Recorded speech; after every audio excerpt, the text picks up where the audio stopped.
All righty. Well, so the structure we've been talking about is I'm gonna just give you the breakdown. What we're gonna do is we're gonna start off this podcast, just introduction. We're gonna start with like a rundown of like the top 5 or 10 things that we've been in the media, been popular. We're gonna give our opinion real quickly.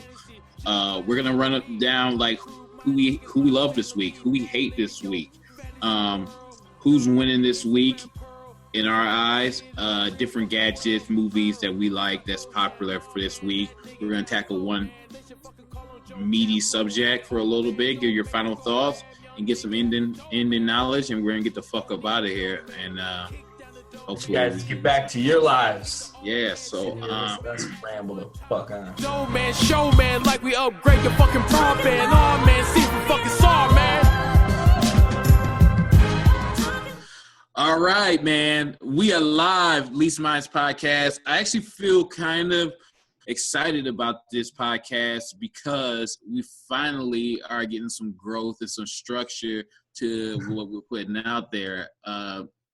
Everyone who's asked us about our podcast, or people who spoke to us, like asked for more structure. And I personally am that structure guy. I like to ramble. I like to go on. And I think Zako's kind of the same way. We just want the atmosphere to direct our conversation. But we decided to put the structure together, so this feels kind of like our first real episode of like growth. And it only took us 12 podcasts to get the hang of it. Yeah, but here we are, man. 13, man. We're at 13. Exactly. Deep in the double digits. And it's January 19th. It's my birthday. I'm old as shit. Happy birthday to you. If comedy doesn't work out, I think that'll work for me. God no. Gotta hit the studio. Send me some beats. Throw that on a track right now. We're going to number 1. And dude, Zako, who you guys should be familiar with, who is my co-host. I guess that's not. Is that the co-host? No, you're just like the other host. No, I feel like we're both co-hosts. Okay, right? Yeah, all right. I think. Yeah, that works. We're co-hosts of this. Broke his cherry on stage. I did, and not at a donkey show either. What he means by that is I did my first stand-up comedy, which I only almost had a panic attack for 30 minutes, by the way. Dude, yeah, man. I've never had nerves like that before. And I've done stuff like, I did acting for a couple years, you know what I mean? And it's a different ballgame because you can't edit that shit. It's no video magic. There isn't. It's the I think I never like been in a boxing match. I fought some niggas in the street before, and I'd say it's probably the closest thing to that because it is all you there. It is no one's coming to save you. Think fast. You're on high alert. It feels dangerous, but the feeling when you walk off stage and you connected with people in the most rawest form, it's nothing like it, man. No, man. From that very first laugh, you go from like 1,000 times more nervous than like a panic attack level nervous to only like 500 times more nervous than panic attack nervous. You're still nervous as shit. Yeah. But like you feel it drop. And like you keep them rolling, you feel it drop a little bit more. And it's like a drug, man. It's like I want more of it because I want to keep bringing that down.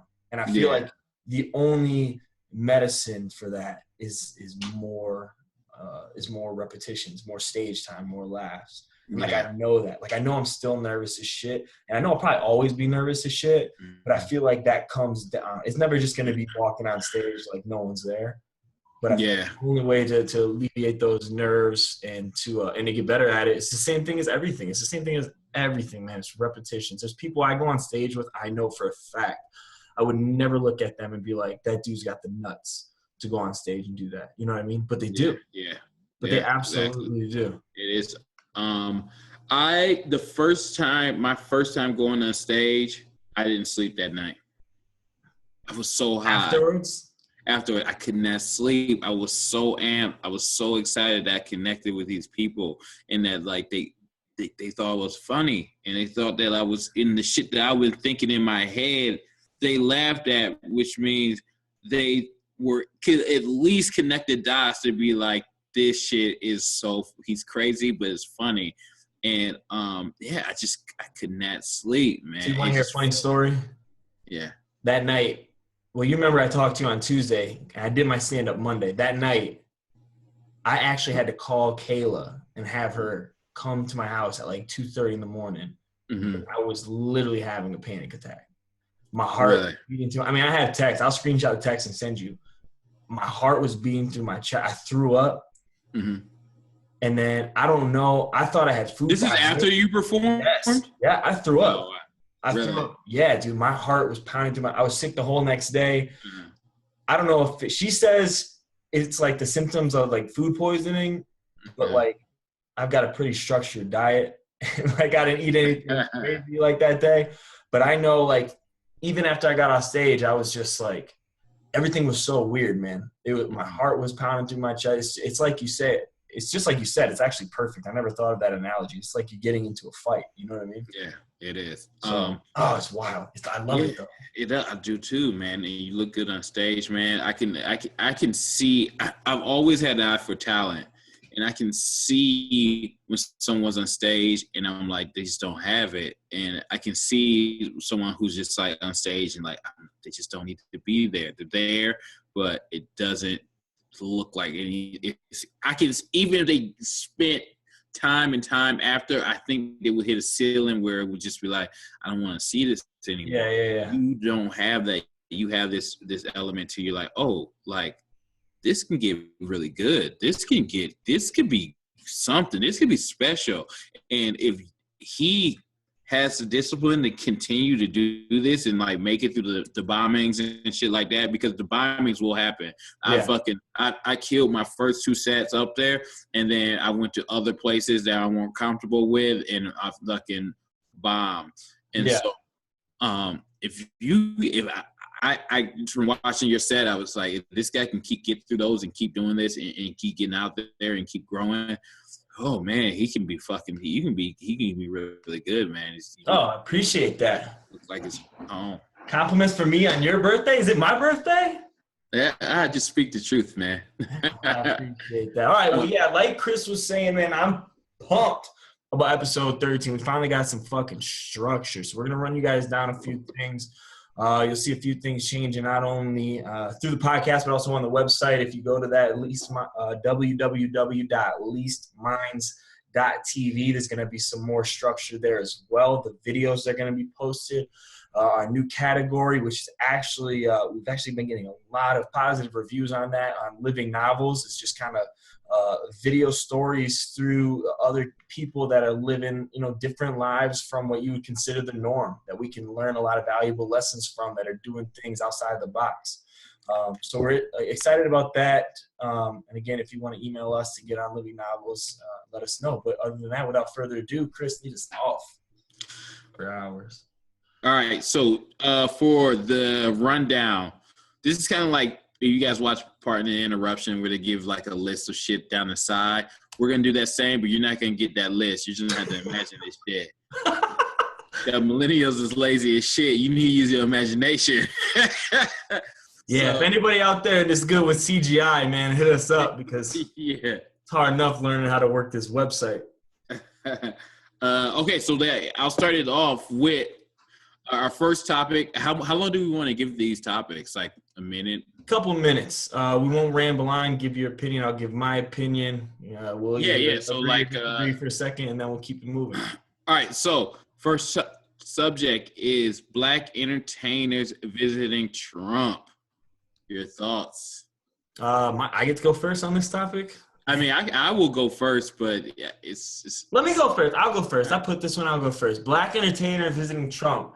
When I first see it, you kind of think how everybody else is what everyone else is thinking, right? Well, you're going to see Trump?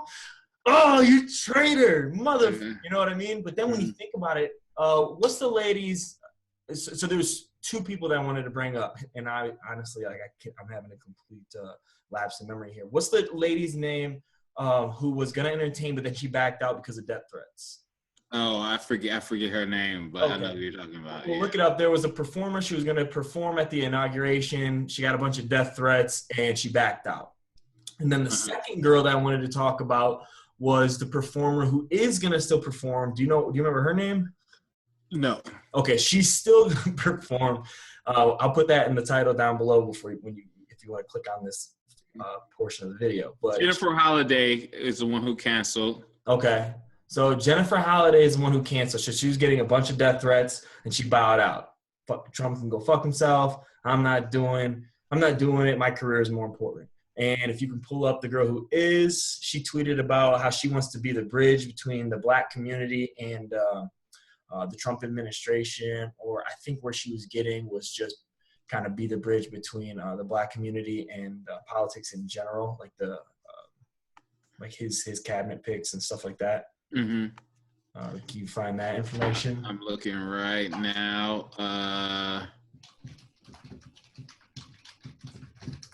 So I know it's Chrisette Michele.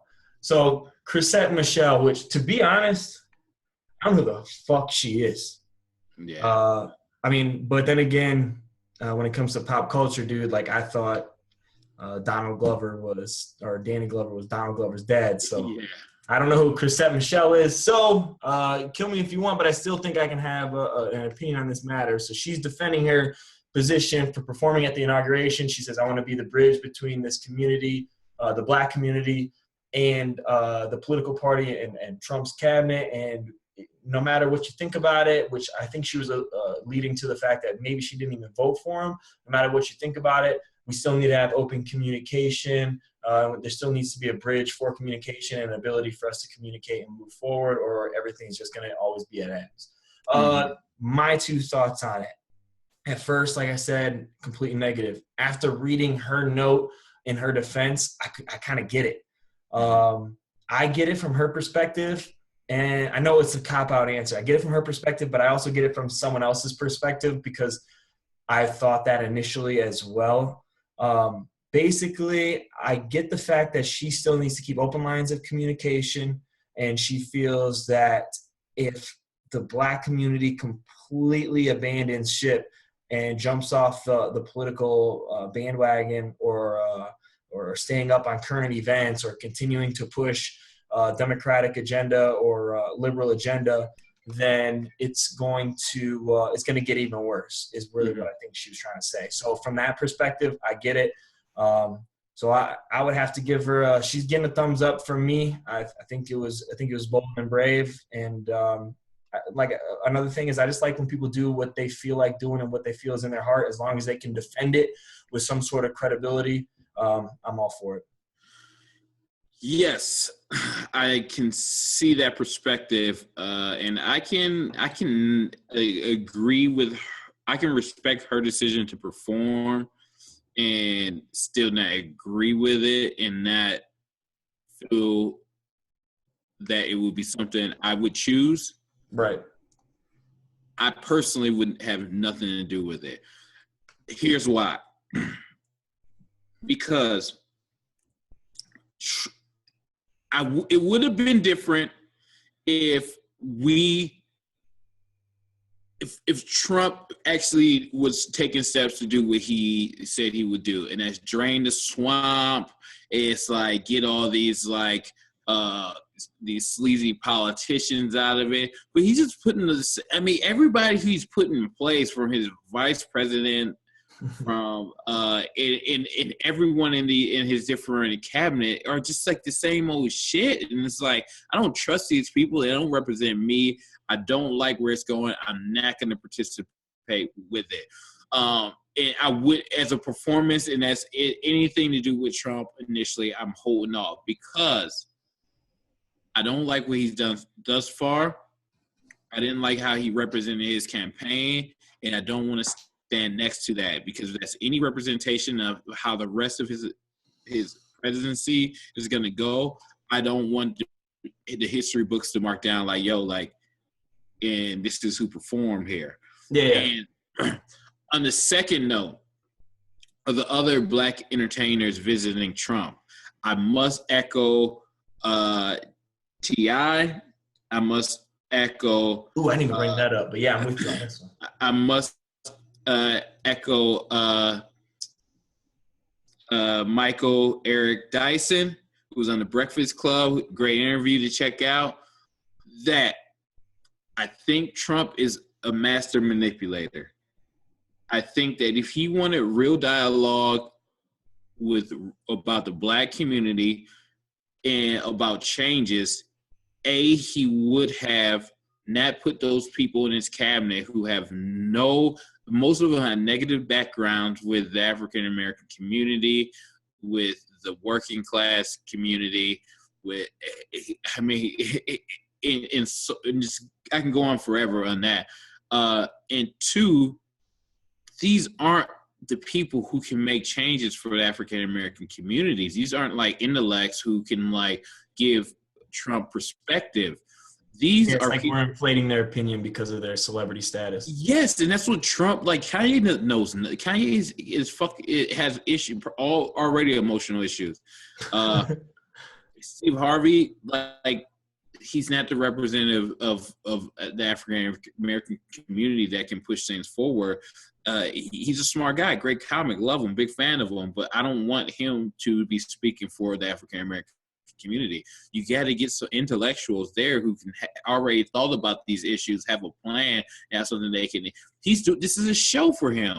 Yeah. He knows that if you put these people beside him, then it just looks good, and that's what Trump is good. He's excellent at positioning shit where it makes everything all right. He's a great brander.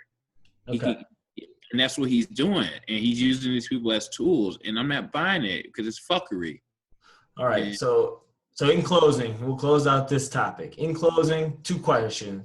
Number 1, do you agree with Chrisette Michele or the lady who backed out in the positions? And number 2, would you have done it? And then I'll answer mine. Or would you perform at the inauguration? So it doesn't have to be long to you. I wouldn't perform at the inauguration. I wouldn't meet Trump. I would be open to having a conversation after like the first year or 2 to see what he's done. Not initially. I have nothing to do with him initially because he hasn't taken the steps that I've liked so far.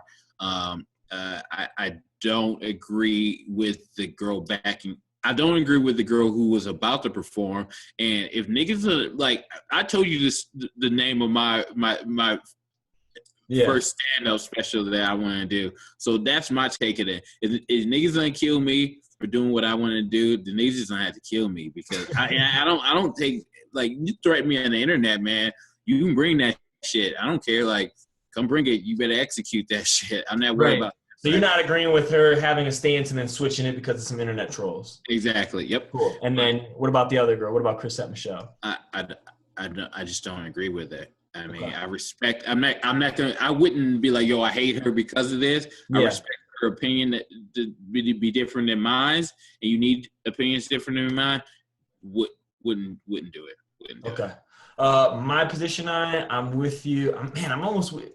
I wish we would have started on something more polarizing because I'm pretty much with you all the way, other than kind of like my levels of togetherness, I would say. Number 1, I wouldn't perform at the inauguration. Like you said, I don't want anything to do with this when we look back on it not only now, but when we look back on it on history. Mm-hmm. I just don't want to have anything to do. I don't want my name attached to the Trump organization, especially after the cabinet picks and things like that, as if he couldn't have dug himself into a bigger hole. Number 2, the lady who backed out because of the internet trolling, never going to support that. Don't become a public figure. I don't think you become a public figure based on other people's opinions and reach that level of celebrity. And so why change now? You know what I mean? I agree. So I don't get that. And then Chrisette Michele, if I'm killing her name, I don't know. Maybe it's Christy, but it's spelled all fucked up. I agree. I'll give her the benefit of the doubt as to why she's doing it. Obviously, I can't agree with her doing it because I already said I wouldn't do it. But because of the way she said, the reason she said why she's doing it, more power to you. I respect anybody that does what they feel is right. As long as they can back it up with something that doesn't harm anybody. You know what I mean? Yeah. All right, man. Set us up for number 2. So number 2 is, I know everyone's been talking about this whole Soulja Boy versus Chris Brown beef, which I even said on the website that I think this beef is. I'm just so sick, and maybe it's because of my age. I'm just so sick of the fuckery and the ignorance. That previous one was 10 minutes, by the way. We should cut that down to like 5. Okay, cool. So I'm just so sick of the fuckery especially in the black community and the black entertainment, these rich guys. But everyone's talking about this. Everyone's talking about Chris Brown versus Soulja Boy. Chris Brown versus Soulja Boy. They got beef. These are two figures who's always in issues. And I think the main issue is that these guys are having trouble with fame. I really think, and I'm going to say my opinion, the question is, do we think that Chris Brown and Soulja Boy, do they need like some kind of mental help or some kind of psychologist or emotional, or they having emotional issues because they continue to attract this negative attention, beef, fights, jail time, arrests. Are we skipping over this with our celebrities, and do these two characters, especially Chris Brown and Soulja Boy, need mental help? I will start this off since you started the last one off. I feel that Chris Brown may possibly be on drugs. It's not. I mean, I'm sure he's like he's in Hollywood. Everyone I don't think smoking weed is a bad drug. I don't think that any drug is bad necessarily if used in the right context. I do think that Chris Brown is having some issues with fame, with his identity. I think he needs some kind of guidance at the very least, maybe to see a psychologist. I think Soulja Boy is having I think he's having really mental issues because what he says, what he does, they may both be bipolar.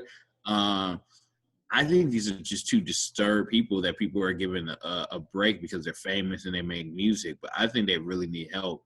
Big Soulja, King Draco. Yeah, and I think this is a problem. Like we make jokes about it, and it becomes hilarious. And then they're financially they can make money because they're popular. But I really think that both of them will maybe be having drug issues, and both of them I think need some kind of psychological help, man. Yeah, absolutely. I wasn't cutting you off. No, I was just waiting for what you think. My turn. All right, yeah. Transition. Love to see them fight, but all right. And I think Chris Brown wins that, but I think he needs help, and we wait till everyone knew Whitney Houston needed help, and we waited so long until we swept everything under the rug until she ends up dead. Yeah, it's a little bit different though, because Whitney Houston was also publicly all fucked up and getting her ass beat, and everyone knew about that. So her issues were I think her issues were even worse than this. You know what I mean? It's easy to, I think it's easier to have looked at Whitney Houston and been like, we should help her because she actually looks like she needs some help. She was seeking help, if I remember correctly, and she just didn't have a good support system and no one was there to assist her. It's harder to look at somebody who is running around with semi-automatic weapons, pointing in the air, putting videos all over the internet, basically condemning himself and putting himself out there in this position to make a mockery of himself. Mm-hmm. It's hard for me to sympathize with that as much as I would have sympathized with someone who's getting her ass beat at home, who may have been resorting to drugs because she was having home issues, but wasn't putting up videos or about, obviously she didn't have Instagram and shit back then, but she wasn't I don't think she was putting herself out there, condemning herself in that, like these two are. Do you? Yeah. No. I mean, Whitney, for a long time, I think she had a wholesome identity until later in her career and her life, to when we saw that, that she was involved in drugs and she was in, I don't know if Bobby was beating her. I just know the relationship was not one that was stable. Yeah. From the information that's out there, but she needed help for a long time, and it kind of just it got too late. And I think that with entertainers, I think we're so quick to make a joke out of the entertainers, and then it's fucking too late, and then everyone's just like, oh, well, like, no one knew, and like, it's so sad and shit like that. I think that, like, I don't think that Chris Brown and Soulja Boy, I don't think it ends well, man. These guys are, like... Is it harder to look at Chris and be like, someone needs to help him out because of the things he's done in his past, beating the shit out of his girlfriend, the drug issues, the video of the basically the girl that ended up coming out, that was like in his house and shit. He was like bullying her or something. Just like, is it easier for us not to give a fuck just as from a human standpoint when someone puts themselves out there and we're just like over it kind of? Yeah, I think it is. I think it's harder to even empathize with celebrities based on the fact that they're rich and they're famous, and that's something that, as a culture, we seem to think. I think and I guess I'm not trying to say that. I know what you're trying to say, but it'd be easier for me to empathize with someone that's I don't want to say like Ryan. If Ryan Gosling was like going through his shoes, you'd be like, oh, like this guy has his shit together, or like Justin Timberlake, or like someone who doesn't have like woman beating charges or anything like that. Yeah, you know what I mean? No, that definitely affects it. I think that definitely everyone just like wants, a large portion of people want to see him fall, want to see him, but he's not helping himself by becoming this like bad boy image. It's like it feels like. And I can't even remember being like, he's probably like 28 now. But I feel like at 28, I was just done with like the image shit. I wanted just peace. By the time I turned 28, I was just like, man, I just want to like position myself to be financially stable and to do cool shit. I don't want to be like a bad guy. I don't want to be this thug. I just want to be comfortable with who I am. And I want to find, and I was searching for knowledge, searching for growth, searching for understanding. And I think that's something that he's not doing. He's just embracing this, oh, like I'm a thug, now I'm in gangs and shit like that. It's like, dude, like, no, just stop it, man. This is ridiculous. I think you need some help, man. At least, so too. Yeah. But that's a lot on that topic. I think in closing, one sentence in closing, do they need help mentally? And who do you think's winning the fight? Chris Brown, I will put all my money on, will win that fight. I think 100% they need some type of help. If not like a full like psychologist or some kind of psychiatric help, they need like someone big in their life, like a Will Smith, to come over and be like, look, like we need to get this shit together because it's foolish. You're looking at the wrong thing. You're looking at life different. And this shit, turn the corner on this bullshit and get your life together. Yeah, absolutely. But he should come over in full character and you talk to him. Will Smith is like my hero. He should come over in full. What was the homeless superhero's name? Hancock. He has to come over in full Hancock character and give them guidance through life. That's the only way I'm allowed. And second of all, I think Chris Brown wins that fight. But if they don't want to fight, I will, for $100,000, fight Chris Brown first, and after a 3-minute break, fight King Draco after that for $100,000. And that can be pre-tax money. They put $3,000 in small bills in front of you. You do that shit. Enough on that topic. Next thing you know, I'm getting beat up by 2 rappers. UK man takes his condom off during sex, and they charge him with rape. Oh, that's aggressive. You think so? I think it's aggressive.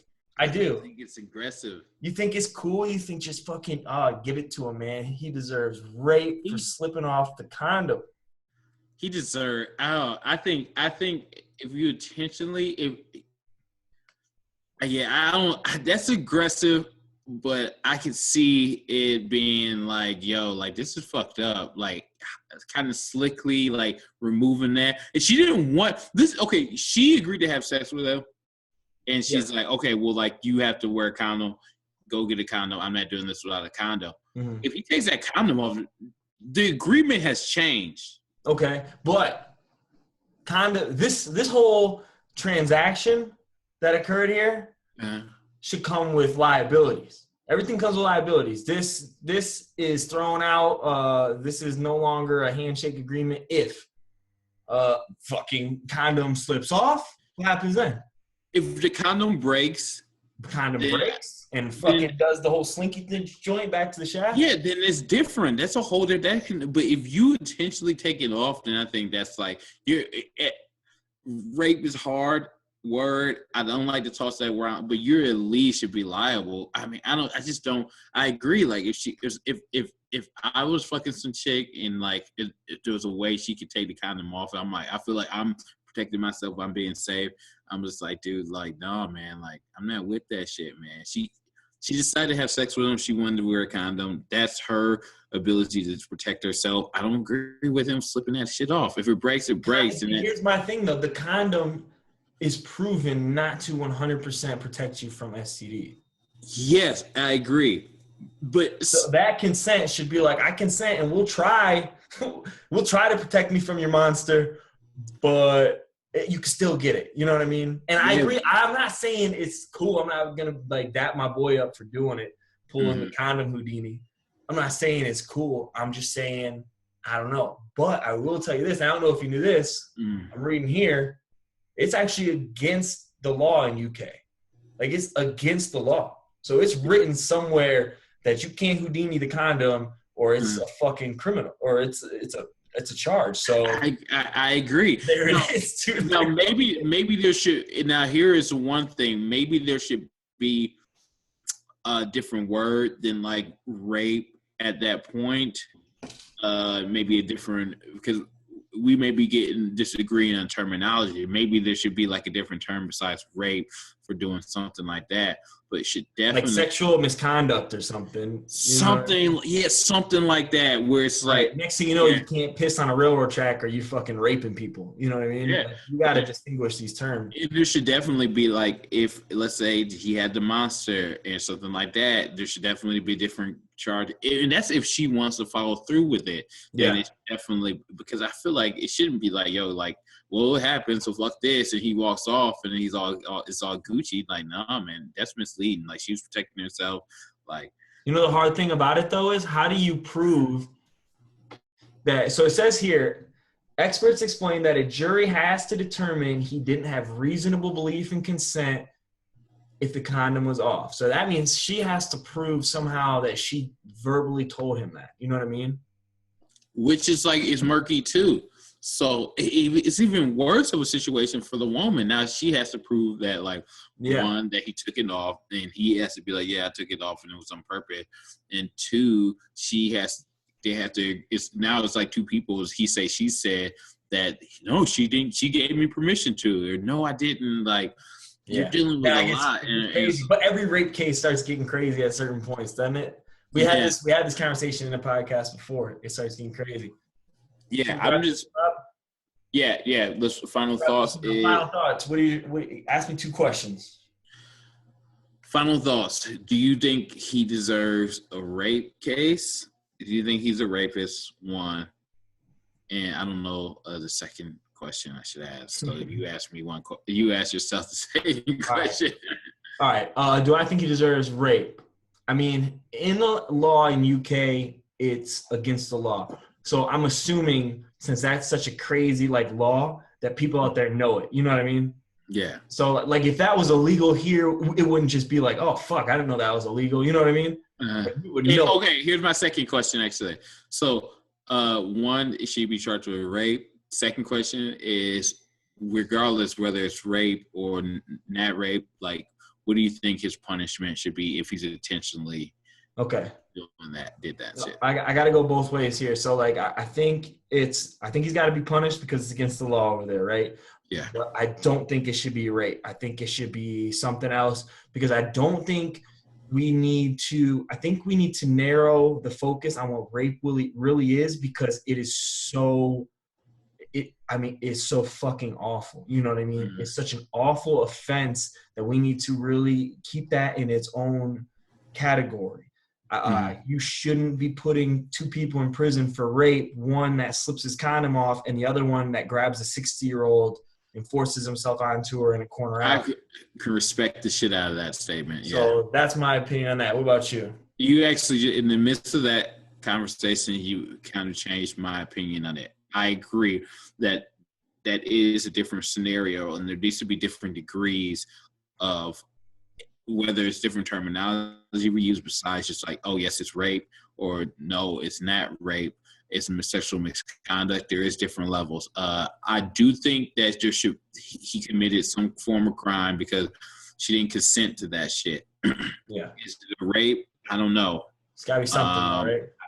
It's got to be something.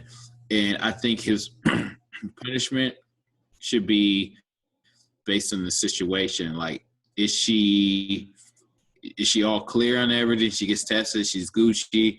Like, then, then like it's just like maybe he gets like probation and a fucking like he has for like a year or 2 years like has to register as some form of sexual offender. Yeah. No, I get it, man. Yeah, so I think that's easy enough and it's fair on both sides. All right, let's move over to our next topic then. Girl kidnapped, still loves the only mom she ever knew. You guys have got to understand this. This broke my heart. This is really... Dude, this will pull at the fabric of your heart, man. If you guys have been living under a rock and haven't heard this story yet, I mean, just listening to the title, teen abducted. She's 18 now. She was abducted as a newborn. I think she was like hours old, like maybe a couple days old. But they found her when she was 18, and she was raised like with love and like care from like the false mom who kidnapped her. And she still obviously loves the only woman she ever knew as mom. Unfortunately, now this lady is getting arraigned on charge. I shouldn't even say unfortunately because I don't want to give you my opinion on this yet. But she's being charged with first-degree kidnapping and third-degree interference with custody. And the daughter's kind of like, holy shit, what's going on? Chris, what are your thoughts on this, my friend? Oh man, I mean, this is torn me into so many pieces. Oh God, It's victim. Tough, dude. It's so tough. Let me start with the little girl. I couldn't imagine being with my family. And they raised me the way they raised me. They were good people. I have this opinion of the people and it's a loving one. And all of a sudden, the police come to the house and tell me my mom and my dad took me as a child. There's no words that could describe that feeling. Yeah. And to see that my parents in jail. Oh, and now I meet this new family that I don't even know. And now every family has some shit. Now this lady, I'm sure she has some shit, but kids love their mother. And this is who this mother is. For 18 years, this is her mother. So I can't imagine what she's going through. It is terrible. Oh, dude, and she's gonna be dealing with a lot, and I feel, but I think I remember this abduction on TV. I remember seeing this video. Now think about the lady that did this, who's going to jail. She definitely deserves to go to jail. Yeah, she definitely has some mental or some kind of issues. You gotta see Hancock. Yeah, she definitely got to see Hancock. She stole this little girl's life, 18 years, regardless of what she gave her, which is probably some elements of love, a lot of it, because this girl had great compassion for this woman. But she stole her real life, the life she was supposed to have. This lady stole it. And she stole from these parents who were supposed to have a little girl. She robbed them of 18 years. Now they have to have this reunion with this girl that they don't even know. The girl doesn't know him. This whole situation was this lady's selfishness. Yeah. And now what do you do not only as this lady, you got to figure out this lady needs help. You got to figure out this daughter needs to pick up the pieces and figure out who she is. She is, where her loyalties are, what her lineage is, like what she is and what she is. dude, how much shit does she have going through her head right now? Comparing that, then you got to look at then you got to look at the birth parents and look from their perspective. Or now the people that put her mom in jail. Yeah. Oh, dude, this whole situation is wild. Yeah. I agree with you. This is one of the craziest headlines I've seen. I almost cried at the video where I see the girl crying to see when she see her mom locked up. The lady that kidnapped her kidnapped mom locked up. I could not. Oh man, it was tough to watch because I just know, man. I couldn't imagine like seeing my parents. That's my mom. Just imagine that's your mom behind bars. Like no, like let her out. I don't care what she did. This is my mom. Like God, I could not imagine. Yeah, I'm with you on that, man. This is a polarizing time. Actually, I don't even know if it's polarizing because I think everyone knows what's right. I think it's only emotionally polarizing. You know what I mean? Yeah. I think everyone knows that what this lady did was one of the most selfish things I've ever heard in my entire life, like you said.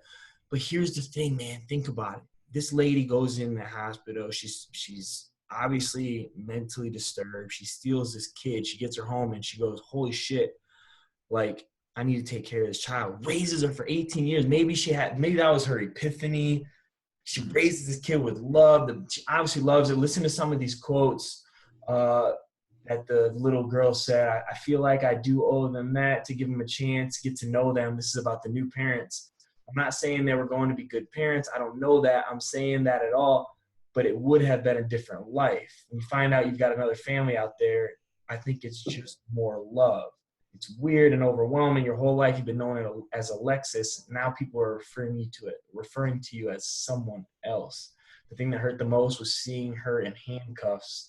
She's a gentle woman. And then the closing thing, the one that I think you're talking about, where she was saying after she was crying, she goes, I know she made a mistake. From that one mistake, I was given the best life. I really was. I had everything I ever needed, wanted. I had love, especially.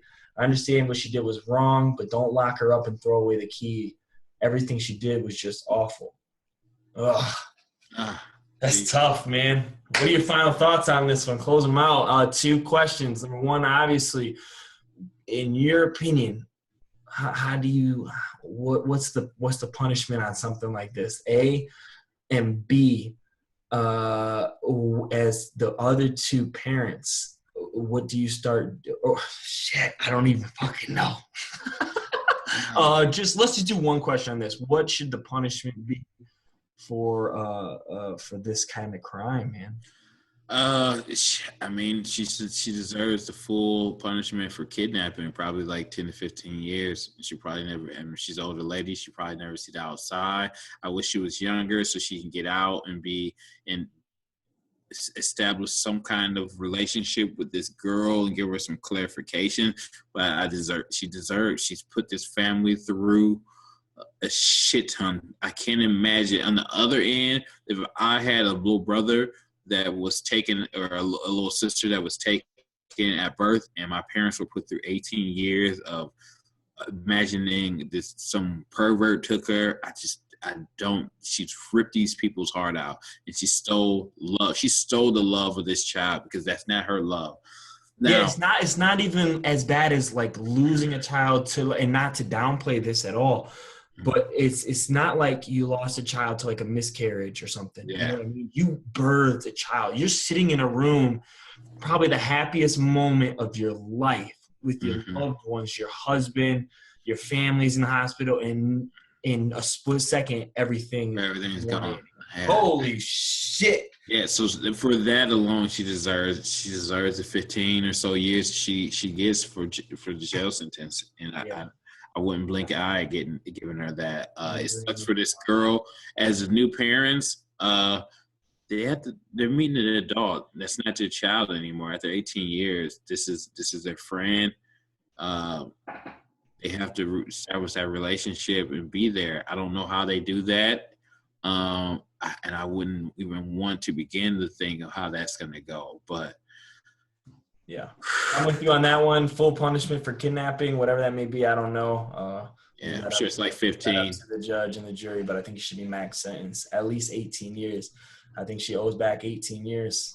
Yeah, that she stole from those people. I agree. All right, so let's move on to our next topic. Another thing, if you guys have been living under a rock, if you guys haven't been living under a rock, you probably heard another fucking bulldog story. Bulldog attacks 3 kids in Atlanta. Was it a bulldog or was it Pitbull? I'm sorry, Pitbull. I got a bunch of bulldog owners all pissed off now. Pitbull. So Pitbull attacks 3 kids in Atlanta walking to school. The Pitbull was unchained, not on a leash, not with his owner at the time. Ran the kids down, attacked the kids, and one of the boys, 6-year-old Logan Bratz, was killed, man. He died. So we'll get involved in that. We'll get to that topic. Chris, after, obviously – dog attacks and kids dying from dog deaths, especially statistically, 67% of all dog deaths are from pit bulls. But with all that being said, what do you think about this situation? And what do you think? What do you think about the situation first? I think it's a terrible situation. The one thing that all pit bull owners will always say is how these dogs are raised. And I will give, as I don't have a dog, but I've been around a lot of dogs. A lot of my friends have dogs. And I know that dogs too follow the characteristics of their owner. I will give them the benefit of the doubt on that. With that being said, someone has to be liable for this death. Absolutely. And if you're the owner of that dog, then either one, you didn't teach this dog properly, and now a kid's lost his life, or you didn't. So your liabilities on that point, your liabilities not having this dog secured, you don't have it chained up. You deserve to be charged as manslaughter. I think they charged him with. I think that's what he deserurd. Absolutely, felonious manslaughter. Yeah, not everyone should have pets, and this guy was one of them. If you don't know how to handle, especially a dog like that can kill a kid, yeah, you don't deserve to have a pet.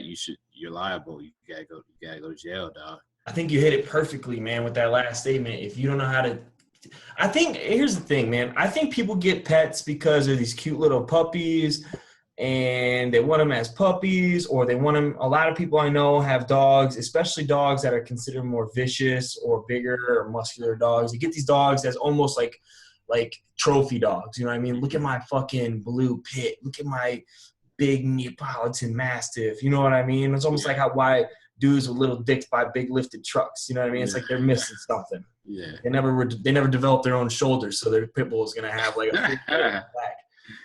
So they get these show dogs, man, and what happens, dude? These dogs grow up to 75, 100-pound just balls of wild dogs, dude. Do you know the lineage of dogs? You ever look at a fucking wolf, dude? Like, these are – if raised to be dangerous, these dogs are going to be raised to be dangerous. And I shouldn't even say if raised to be dangerous. If raised to rely strictly on natural instincts, a dog relies on natural instincts, which is just what? To survive, right? Yeah. Yeah. A dog doesn't know love or compassion or responsibility or ownership or family unless you teach it that shit. Just like a fucking human. You know what I mean? Yeah. And so, like, dude, I mean, you guys have seen Zeus in all my videos. I've got a 200-pound English Mastiff that when I bought the dog, I was raised with dogs, so I have a different mentality. I'll never forget one of the only good things my dad ever said to me in my entire life. I'll never forget what he said. He said, when you get a dog, it's like getting a kid. Whatever that dog does in the future is going to come back on you. If it snaps at somebody, if it shits on somebody, anything it does is just an extension of you. Yeah. So that being said, yes, someone's got to be responsible for this. Now, it's not like someone was reaching over the fence and slapping this dog around and the dog bit it to protect his property. No, they were walking to school. This dog was unchained. It was absolutely negligent of the owner to let this dog be anywhere near kids walking to school. I don't know. I honestly don't know. Let's say the pit bull is 80 pounds. How do you lose something that's supposed to be in your house that's 80 pounds? You know what I mean? Well, how do you just not know where he's at long enough to attack 3 kids? You know what I mean? Yeah. That's negligent in my opinion. So I'm a big dog owner, but I'm a big dog lover. I hold dog owners to a very high standard when it comes to what their dogs do, especially if it's something that's completely unprovoked, because that means there was something wrong with the training or raising of that dog. So yeah, and I'll even go further that if you own, especially like Pitbull, like if your dog attacks someone and it's not under protection and it's not from someone like fucking with that dog, you're liable. I agree. There should be damage. The same way there is. I completely agree. Now, not to get away from the seriousness of this issue, because dude, this is terrible. Like someone's 6-year-old kid just died because someone else's negligent behavior. It's completely negligent, and I think he definitely deserves the harshest manslaughter possible. Yeah. Especially a kid was robbed of his life. The family was robbed of their kid's life. But when we're talking about the dog or the guys that, or someone that goes into someone's backyard, or I've heard stories of someone slapping around dogs and shit like that. In South Carolina, actually one of my neighbors was reaching over and hitting the dog with a broom, and all this shit was caught on film. And the dog, it was my sister's dog. The dog reached out, or when they let it out, that dog, who I've never seen even bark at somebody, ran after that neighbor. Didn't bite her or anything like that, but ran in there, came back, and the landlord came and told my sister, "You got to get rid of your dog." That's the shit that I think is bullshit. Yeah. So I think it should be taken case by case, but this is fucked up, manslaughter all the way. What are your thoughts on this one? Manslaughter all the way. And they're lucky he doesn't get murdered. Yeah, he is lucky. I think that's going to be something they're going to start taking into consideration if this shit keeps up. Yeah. All right, man. That was our rundown. Boom, boom, boom. First ever rundown. That was dope, right? They were a little bit longer. We're at like what? We're at like 51 minutes. I think if we can get through that at around like the 35, 40-minute mark. Yeah. I think we'll be cool. I think we'll be cool. But you guys got to work with us, man. We're at a baker's dozen right now. So. All right, 51 minutes into us. Pause. Yeah, seriously. 51 minutes into it. Who do we love this week? Who do we hate? Chris, who do you love? I gotta give it to the big Obama. If you guys, it's gotta be him, man. He's winning this week. He gave his last press conference. I think it was elegant, as Zako said. He's very articulate. He is, first black president. He's gonna go down, regardless of whatever you can say about some of the things he's done at this difficult job. He has done some cool shit. He saved us from a huge financial, almost depression. He freed the WikiLeaks whistleblower. Yes. He was the real deal, man. One of the smartest presidents to ever step into office. He wins this week for me, man. He's who I love this week, and who I think is going to go down in history as one of the great presidents. All right. So that's who's winning this week from you. So you took a political stance, so I'm going to back out of that a little bit and bring it a little bit to an easier topic. I'm going to go with who's winning. Aaron fucking Rodgers is winning. Holy shit. And this coming from a Minnesota Vikings fan. Aaron Rodgers is something special. We are blessed to be able to watch this man throw the football. And I was never on the Aaron Rodgers fan until like the last 2 years. Mm-hmm. I was like, all right, dude, this guy's got unlimited weapons. And then you started seeing one weapon leave, and then like another guy leave. And then he was starting to turn in the guys that were there that weren't weapons. Now all of a sudden they're like all-stars, and they're going to the Pro Bowl and shit. And you're like, wait a second, they weren't shit last year. Now you're going to the Pro Bowl? There's only one variable here that's not changing, and it's Aaron Rodgers. Yeah. And this guy, dude, from dancing in the pocket to hopping out to throwing on his back foot to escaping to running for the first down to diving all over the place. Dude, I haven't seen a quarterback try for first downs like that since John Elway. Remember when John would dive for like the first downs and the touchdowns? That's Aaron Rodgers. And that 3rd and 20 throw, that man Jared Cook on the sidelines where he did the Michael Jackson tiptoe catch. First of all, First of all, I'll start with Jared Cook. Best catch of the playoffs so far. Yeah. Easily. And probably outside of like Hill, I would say easily top 5 most clutch catches of the year. Yeah. And because it was in the playoffs, it's getting top 1 or 2. And that's only because I'm not too sure if there was another one, and people are gonna argue with me with it. So I'm not gonna say it was the best, but I'm gonna say top 1 or 2 that I haven't heard of. The best throw I've seen all year. That's the best throw I've seen all year. He escapes the pocket, sprints to the left, and throws a fucking dime that I thought no one outside of Chris Carter was going to be able to catch. Yeah. And Jared he brings it home. It stayed in bounds. Yeah. Stayed in bounds. Brings it home. And set up the game with me. Oh, dude. Yeah. And to get out of bounds. You know what I mean? To get out of bounds so that they could run a play to get into the middle of the field. And get the field goal. Oh, my God, dude. Yeah, great. One of the best plays of the year. Great play. Respect that. Here's my comment on that is one short comment is that Aaron Rodgers is a G. He is fucking did everything he was supposed to, and I look forward to watching him the rest of these playoffs. But I hate when everyone just goes straight. Look, can we just hold off for a second before we start like giving people the greatest of all time? Oh yeah. Stephen A. Smith, dude, is on that wagon, dude. Yes, please. Let me just actually hold more off. than him too. Like he's like convincing other people to start doing that shit. Yeah, it's like, dude, this is a hold off because, I mean, there's Brady. There's always Brady, and I am still in the playoffs right now, dude. They have a list of like quarterbacks that's like been in the Super Bowl like the last decade, and it's like it's Brady. It's just like dude, so like we can't like right there. Yeah, he's just there. He's always there. He's like Jason. Like he just be like Jason. You be running all through Camp Crystal Lake, and Jason just be there, just like that's Brady. Brady's just there waiting for you. Stupid ass butt. It's even worse than that. That's like if you're walking through Crystal Lake, talking about how much of a badass Leatherface is. Yeah, he's like the greatest supervillain of all time, and Jason's just like. Yeah. I'm still fucking here. Like, you know what I mean? Exactly. Like, dude. Tom Brady should have changed all his pictures to like the number of Super Bowl. What has he got? 4? Dude, yeah, at least. Maybe 5.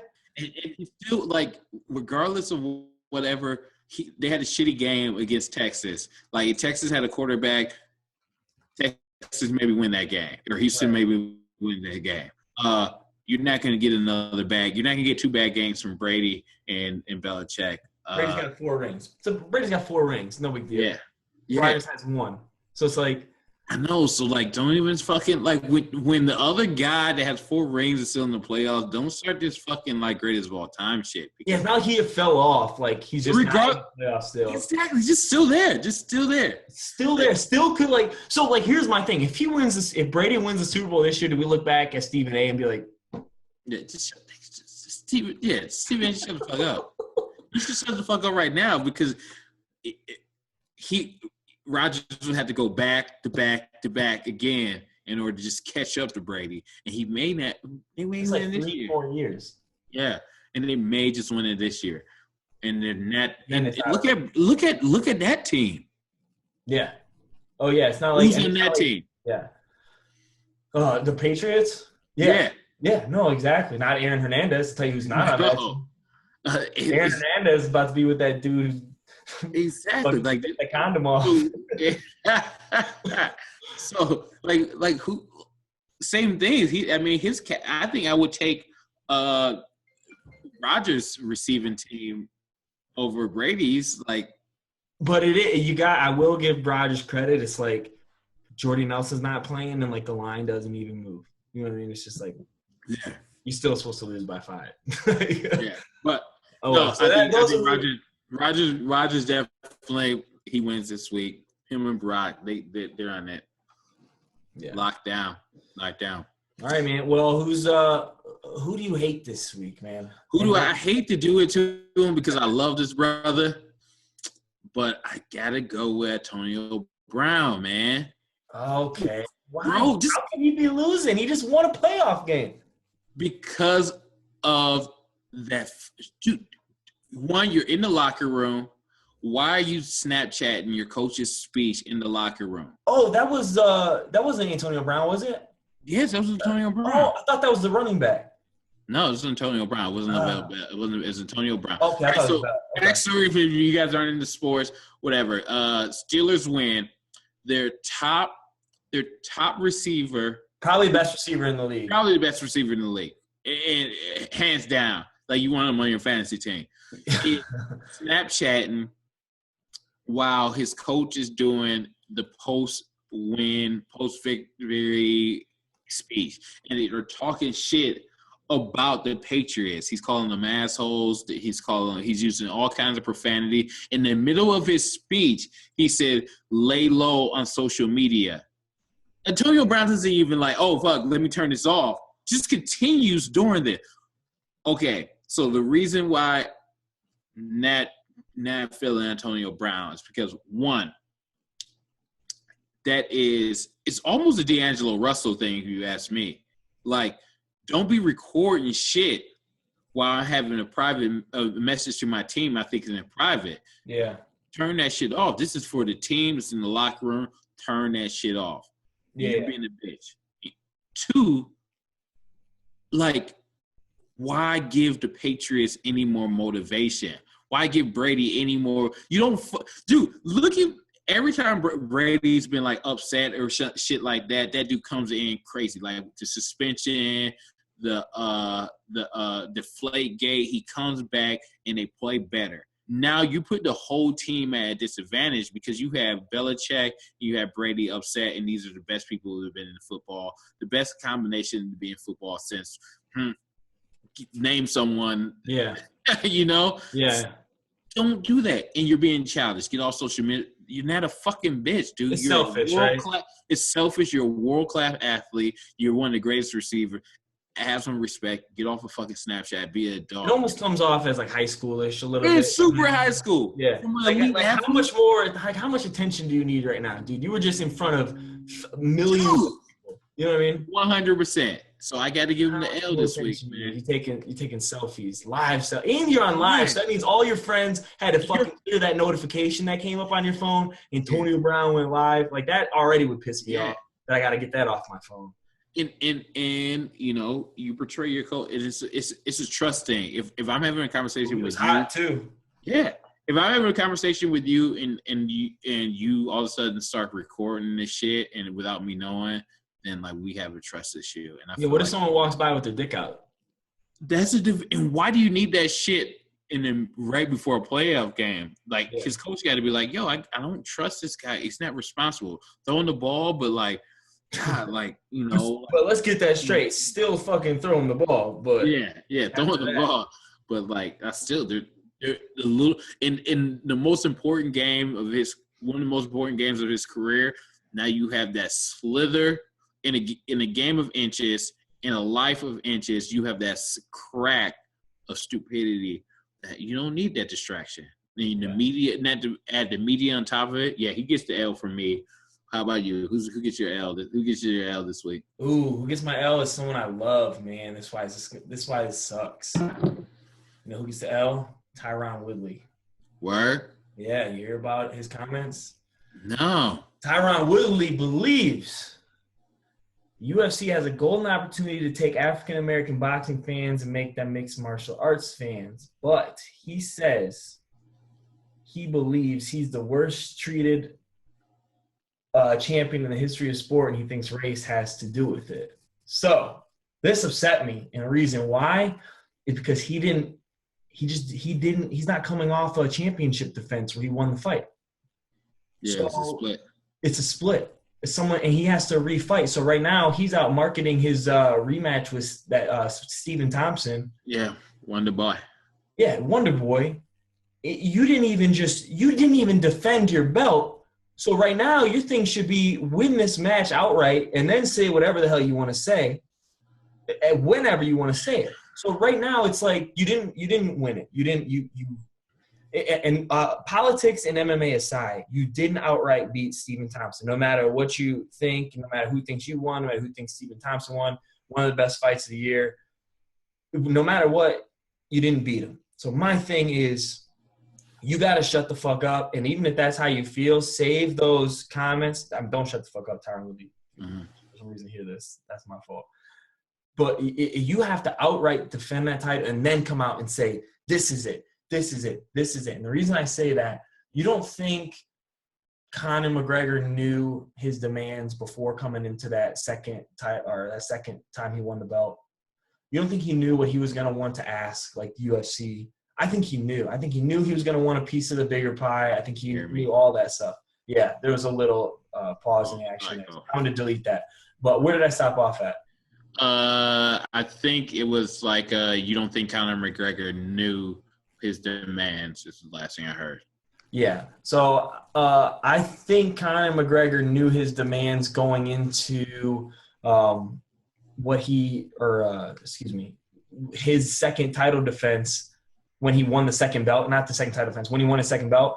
I think he knew what he was going to say in like the post interview where he was demanding like a bigger piece of the pie and all that sort of stuff. Yeah. I think he also knew your word has much more value to it when you're winning. You know what I mean? Yeah. And I think no matter if it's even true with Tyron Woodley, which who knows, it may be true. I'm not as versed in UFC as you are, so I'll let you speak on like the politics of MMA more so over me. But when I think about MMA in general, I don't look at it as something that's racist by any means. I mean, I'm pretty sure Conor McGregor was like the first Irishman to make his way up the ranks, right, and do that shit. I'm sure. And like when I first started watching UFC, the biggest badass was the black dude that just passed away with the blonde hair. Oh yeah, Randleman. Yeah, Randleman. He was a beast. Demetrius Johnson's a beast right now. And then even like Spider is probably one of the greatest of all time. And then even John Bones Jones is considered one of the greatest of all time. So I don't understand that comment, I guess. Yeah, and here I have a couple things to say. One, I will start the conversation with saying that Stipe was just in the media because he complained that Alistair Overeem in Cleveland to fight Stipe, the heavyweight champion, the baddest person walking the face of this earth right now. Alistair Overeem got paid $200,000 more than Stipe got paid. Yeah. So it's in Stipe's hometown, which who would have sold more tickets in that arena than Stipe? Exactly. So you gotta think, okay, well, like that's not a black dude just got paid more than the white champion. So like you gotta calculate that. So if it's not a race thing, then what is it? It's a marketing thing. It's who, I mean, yeah, Woodley is like a kind of a draw, but like not a Conor McGregor draw, not a freaking Brock Lesnar draw, not a Ronda Rousey draw. He hasn't done a good job at marketing himself, and it's not all. He's blaming on that on the UFC too. You know that? Well, you can't, because look at the guys who are big. Conor McGregor. Who promoted Conor McGregor more than Conor McGregor? Yeah, exactly. So, I just don't think there's any. I think honestly, man, I think he's doing the whole silent assassin approach, which is cool, and I'm pretty sure that's probably his character. But if you live by the sword, you die by the sword. If that's you and that's who you are, you can't expect promotions. Andre Johnson, one of the greatest wide receivers of all time. Yeah. You never talked to the media. You never saw him in commercials. You never saw him as the star being out there, but he was still a dog. But sure, he had a lot more opportunity to make a lot more money by promoting himself. You know what I mean? Yeah, exactly. Even if you look at like John Jones, like his whole personality, his game plan. I mean, his fights were epic. His personality was legit, and that's the reason why he would start. And before Conor, like it was, and before Ronda, it was John Bones Jones. Like, this is the guy. Like, everyone wanted to watch John Bones Jones. Yeah. It's because of his character and how he acted and how he won fights and shit, and how he talked to the camera, and his cockiness and his arrogance all added to his star. I think when people don't understand those elements of branding and marketing, they try to find ways to not put it on themselves, and sometimes it's like the race card, which, you know, may be a factor. Like, I can't completely rule it out because I don't know his experience, but I think it's more of a factor if he hasn't done a good job at marketing himself outside the UFC, and you can't wait for the UFC. You like the same thing with like entertainers. Like, same thing with life. You can't wait for other people to make your next move for you. Exactly. Got it. Yep.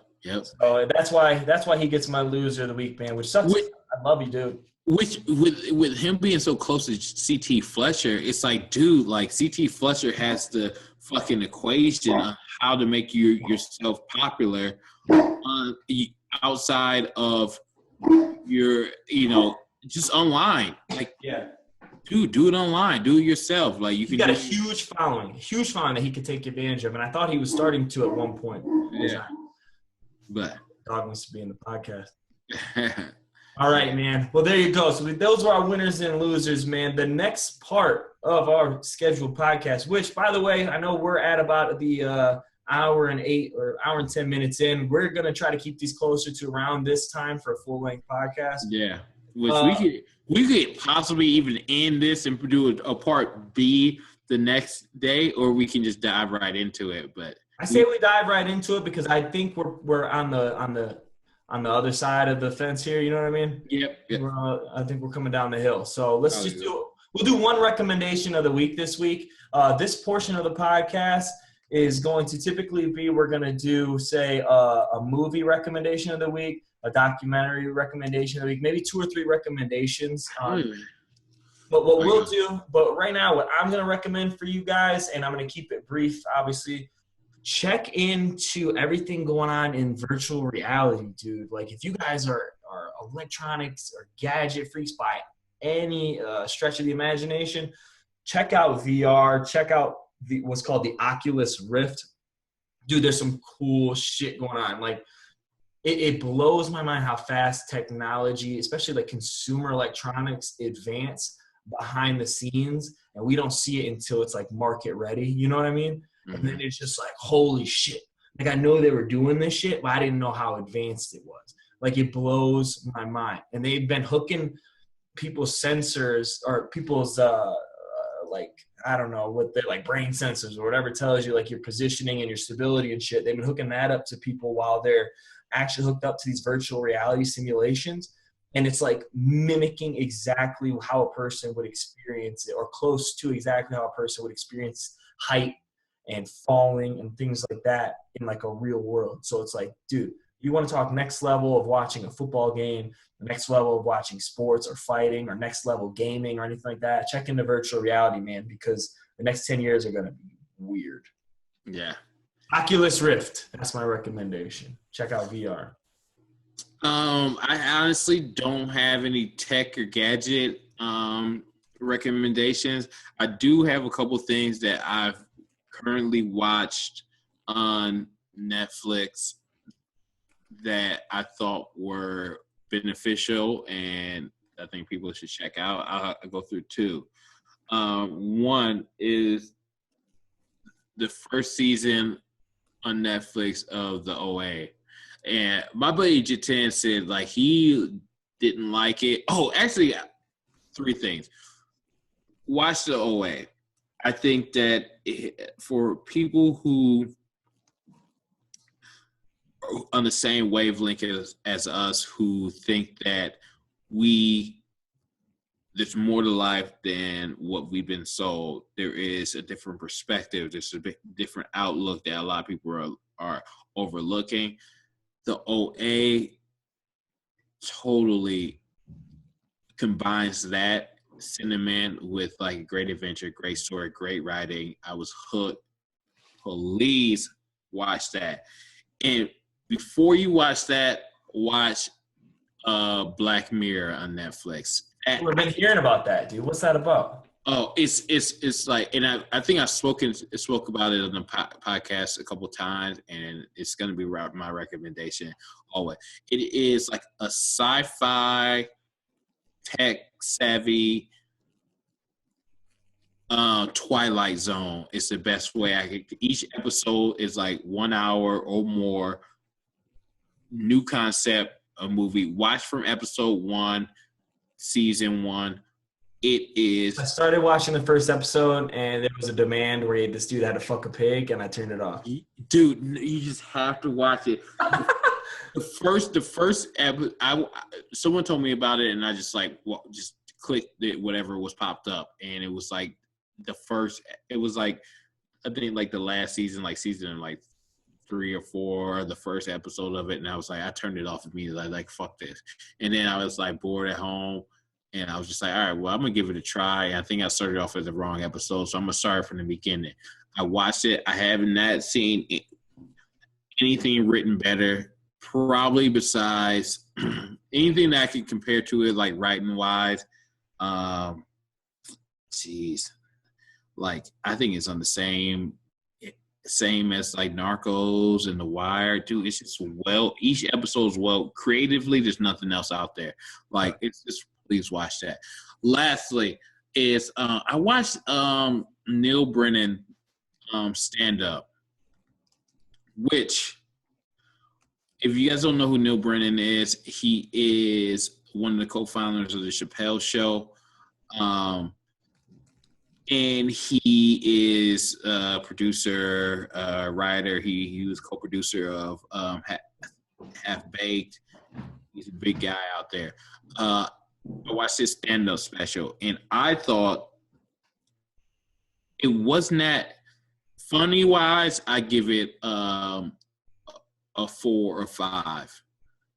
Introspective and reflection of life, I will give it almost like an 8. This guy, he was a little background on him. He started off in film school, dropped out of school, started being a door guy at that comedy club, led to him like helping comics out, started to be a writer, hooked up with Chappelle, did Half Baked, did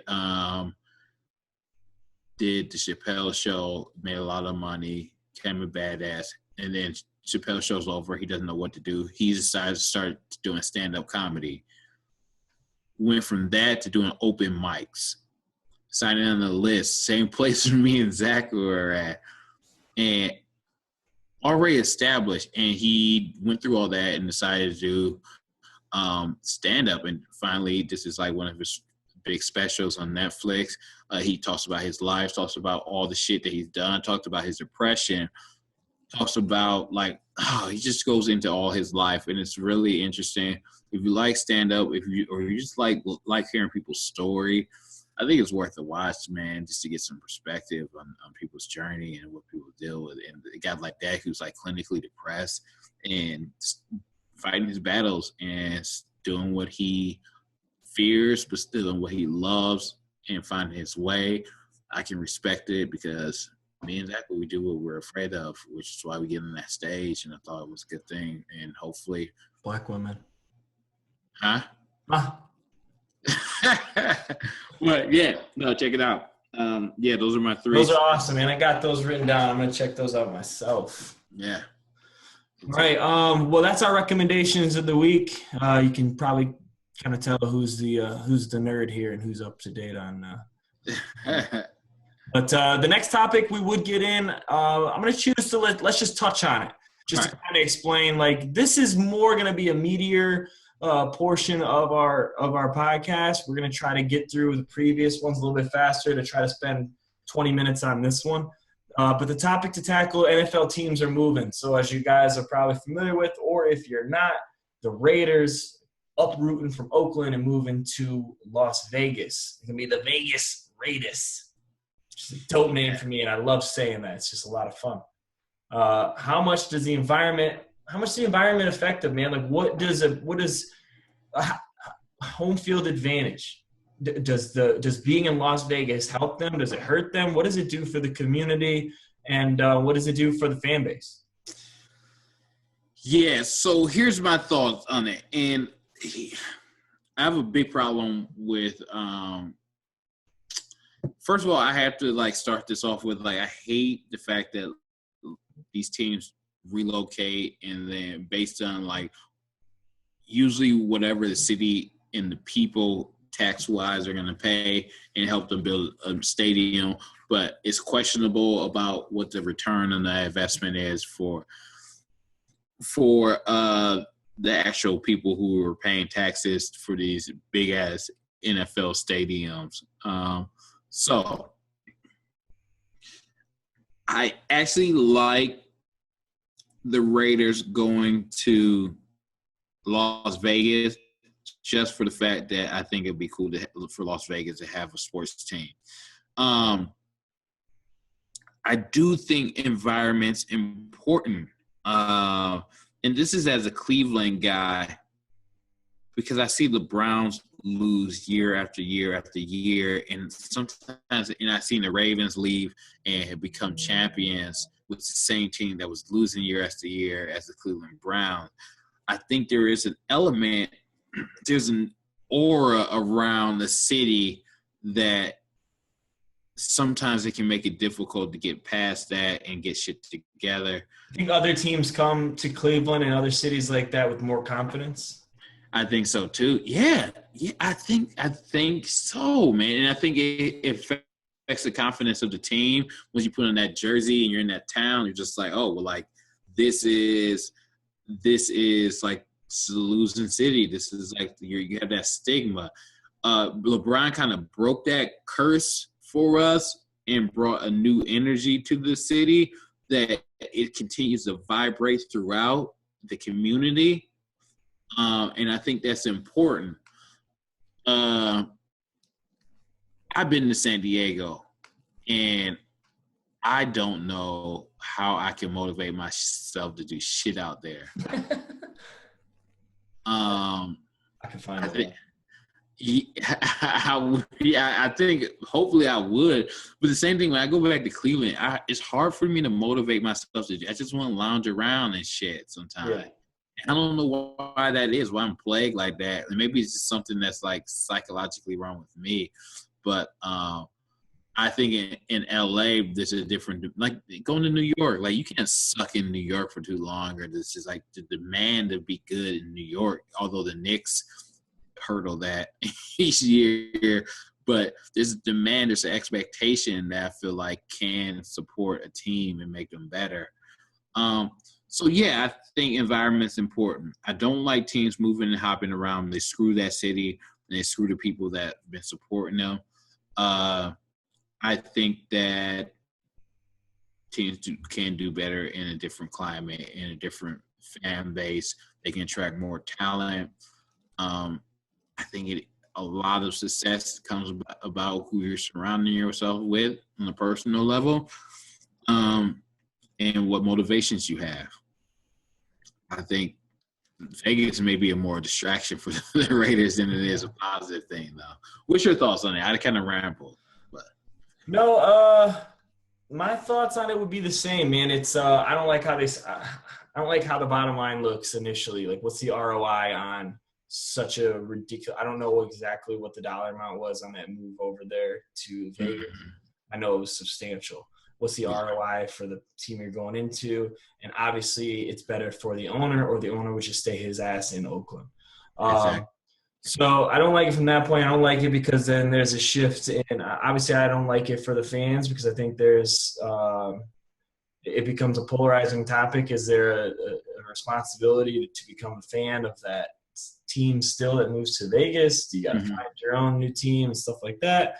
And for the team itself, I will say this kind of as a cop-out answer, but I think it's I think changing your environment is important no matter what you're doing. You get a different outlook on things that are happening outside of your bubble. You get a different perspective of things. You get treated differently from people rather than just being around your support group your entire life. I think it's dangerous to stay in your protective bubble because I don't think you'll reach your full capacity to grow. I agree. From that aspect, I think just from changing environments in general, you're going to be meeting new people that are going to become part of your life. They're going to have different views. They're going to have different recommendations for you. They're going to have different methods of guiding you and things like that. So I think it can be very beneficial for anybody, including, like a big company or like a big NFL team. So I will say that. So I think that's just important. Obviously, it worked for the Baltimore Ravens. Yeah, I agree. Well, final thoughts, man. We'll wind this bad boy down unless you have anything else to talk about the Vegas Raiders. No, I don't think so. I think we'll see how – I'm glad to see the Vegas with a team, but sucks for Oakland. Sure, Dale Blanchard is too. You can lose a bunch of money now on gambling. Yeah. Yeah, you want to lead off final thoughts and I'll close it out? Yeah, man. My final thoughts, and we'll just make it quick. We're at about an hour and 25 minutes in. Keep your goals, man, and keep chasing. Through the majority of my younger 20s and even now, a lot of times I will be so what's the word? I'm not, you said it right the other day. I'm not consistent, but I always think I'm consistent to from a larger scope of things. Like I look down, I'm like, I know I want to be proactive. I know I want to keep growing. You know what I mean? I do that on a daily basis, but I don't think I categorize and keep my focus narrow enough to accomplish the goal that I set out to do, which is something I'm really trying to do now. Too often I'll do something, I'll do comedy, and then I'll be like, oh shit, there's a pretty candy, and then I'll go over here, and then I'll fucking start doing this thing. You know what I mean? I'm always trying to progress, but I don't think I ever dive deep into something and stay in it long enough to really reap its full benefits of the work that I'm putting in. So that's something I'm really doing now, and I have been doing, through Leased Minds and through starting the stand-up, through writing and stuff like that. And I'm starting to see more progress through this than I ever have before in anything else I've ever put my effort into. So what I can say to anybody is trust the process, man. Find something you enjoy doing that makes you happy. Put the time in. Not only are you going to get better at it because you're putting the time in, but you're going to enjoy it a lot more because it's something that you can actually put your mind to and put a lot of your free time and effort into. 100%. I agree with that. I'll go off what you said or respond from what you said. I think I struggle with the same thing where I get really hot into something and then I decide to cool off and I get distracted and then eventually I don't reap the full benefits of the work that I put in. I can say that I think just from seeing I think that a lot of us, I'm just thinking about my friends in general, have untapped potential and they have abilities that the world hasn't seen. I think just seeing your stand-up, I know that you can be something special. I think that if we both can survive through the difficult situation, the rejections, the no's, and like the long process, beyond what we expect the process to be and the length to be, that it can cultivate to something special and we can be great at something and we can impact other people. I want to see that from both of us. And so I think we can do it, but it's going to be hard, and to recognize it's going to be hard and to just keep taking steps. And every week it may not be 3 steps, maybe it's 1 step, but that's the step you can make. Just continue to take those steps, and that goes out to everyone listening and to myself and to Zach, everything, man. Just keep.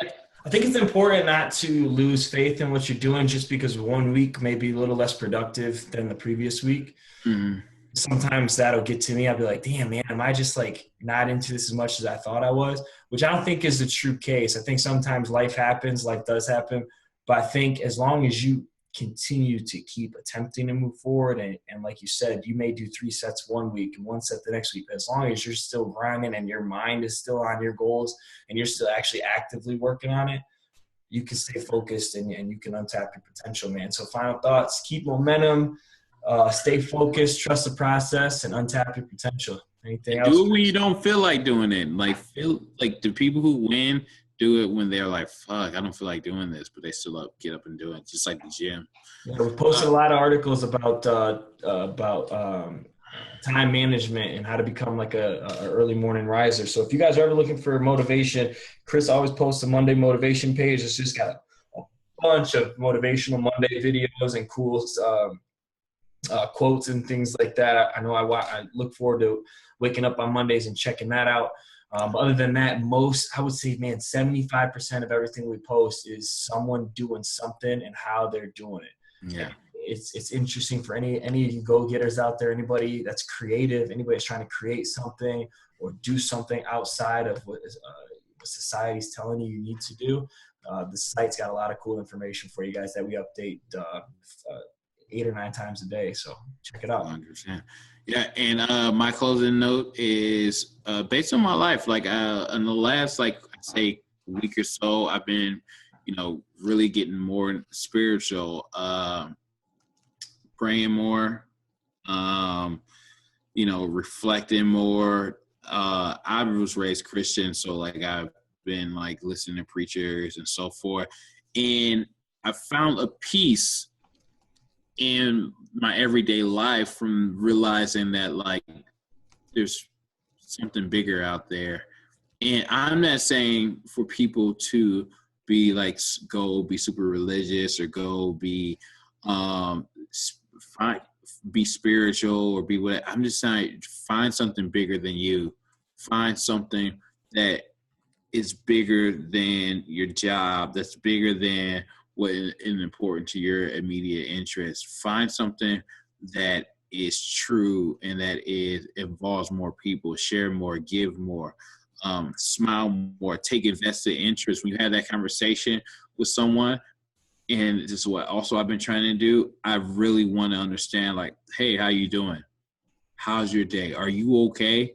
Because there's people out there struggling. There's people out there going through shit. So, and once you invest in their energy, that's something that's spiritual. That's something that's bigger than you.